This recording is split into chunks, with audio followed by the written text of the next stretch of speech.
ಉಡುಪಿ ಜಿಲ್ಲೆಯಾದ್ಯಂತ ಕಳೆದ ರಾತ್ರಿ ಧಾರಾಕಾರ ಮಳೆಯಾಗಿದೆ. ಅನೇಕ ಪ್ರದೇಶಗಳು ಜಲಾವೃತಗೊಂಡಿವೆ. ಇನ್ನು ಮಠದಬೆಟ್ಟು ಕಲ್ಮಾಡಿ ಪ್ರದೇಶದಲ್ಲಿ ಮನೆಗೆ ನೆರೆ ನೀರು ಬಂದಂತಹ ಪರಿಣಾಮ ಅಲ್ಲಿರುವ ಜನರನ್ನ ಸುರಕ್ಷಿತ ಸ್ಥಳಗಳಿಗೆ ಸ್ಥಳಾಂತರಿಸಲಾಗಿದೆ. ಹಲವೆಡೆ ತಗ್ಗು ಪ್ರದೇಶಗಳು ಜಲಾವೃತಗೊಂಡಿದ್ದು ಅನಾಹುತ ಸೃಷ್ಟಿಯಾಗಿತ್ತು. ಭಾರಿ ಮಳೆಯಿಂದಾಗಿ ಮಠದಬೆಟ್ಟು ಬೈಲಕೆರೆಯಲ್ಲಿ ಸುಮಾರು 10ಕ್ಕೂ ಹೆಚ್ಚು ಮನೆಗಳಿಗೆ ನೀರು ನುಗ್ಗಿದೆ. ಜಿಲ್ಲಾಡಳಿತ ರಾತ್ರೋರಾತ್ರಿ ಮನೆಯವರನ್ನ ಸ್ಥಳಾಂತರಿಸಿದೆ. ಉಡುಪಿಯ ಮಥುರಾ ಛತ್ರದಲ್ಲಿ ಇವರಿಗೆ ತಾತ್ಕಾಲಿಕ ವ್ಯವಸ್ಥೆಯನ್ನು ಕಲ್ಪಿಸಲಾಗಿದೆ. ನಿನ್ನೆ ಸಂಜೆಯಿಂದಲೇ ಮಳೆ ಆರಂಭವಾಗಿದ್ದು ಭಾರಿ ಮಳೆ ಹಿನ್ನೆಲೆಯಲ್ಲಿ ಉಡುಪಿ ಜಿಲ್ಲೆಯ ವಿವಿಧೆಡೆ ಪ್ರದೇಶಗಳು ಜಲಾವೃತಗೊಂಡಿದ್ವು. ಹಲವು ಮನೆಗಳಿಗೆ ನೀರು ನುಗ್ಗಿದ್ದು ಅವಾಂತರ ಸೃಷ್ಟಿಯಾಗಿದೆ. ಹವಾಮಾನ ಇಲಾಖೆ ಯೆಲ್ಲೋ ಅಲರ್ಟ್ ಘೋಷಿಸಿದೆ.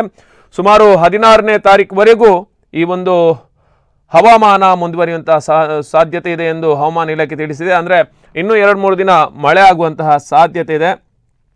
ಮಧ್ಯರಾತ್ರಿ ಬಳಿಕ ಮಳೆ ಕಡಿಮೆ ಆದರೂ ಹಲವು ಪ್ರದೇಶಗಳು ಕೂಡ ಇನ್ನೂ ಜಲಾವೃತಗೊಂಡಿವೆ. ಇನ್ನು ಕೆಲವೆಡೆ ತುಂಬಿದಂಥ ನೀರು ಸ್ವಲ್ಪ ಪ್ರಮಾಣಕ್ಕೆ ತಗ್ಗಿದೆ. ನಿನ್ನೆ ರಾತ್ರಿಯೇ ಹಲವು ಪ್ರದೇಶಗಳ ಜನರನ್ನು ಸುರಕ್ಷಿತ ಸ್ಥಳಗಳಿಗೆ ನಗರಾಡಳಿತ ರವಾನೆ ಮಾಡಿತು. ಒಂದಷ್ಟು ಪ್ರದೇಶಗಳಲ್ಲಿ ಆತಂಕ ಸೃಷ್ಟಿಯಾಗಿತ್ತು.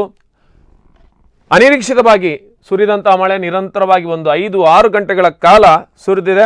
ಇನ್ನು ಬಹುತೇಕ ಕಡೆಗಳಲ್ಲಿ, ಅದರಲ್ಲೂ ಹಂಗಾರುಕಟ್ಟೆ, ಬಾಳ್ಕುದ್ರು ಗ್ರಾಮದಲ್ಲಿ ಸಂಜೆ ಸುರಿದ ಭಾರಿ ಮಳೆಗೆ ತೋಡಿನ ನೀರು ಮೇಲ್ ಬಂದು ಜನಜೀವನ ಅಸ್ತವ್ಯಸ್ತಗೊಂಡಿತು. ಮನೆ ಒಳಗೆ ನೀರು ಬಂದಿದ್ದರಿಂದ ಅಲ್ಲಿರುವಂಥ ಸ್ಥಳೀಯರು ಅವರ ಮನೆಗಳಲ್ಲಿ ಆ ಒಂದು ನೆರೆಪೀಡಿತರು ಏನಿದ್ದಾರೆ ಅವರಿಗೆ ಆಶ್ರಯವನ್ನು ಕೊಟ್ಟಿದ್ದಾರೆ.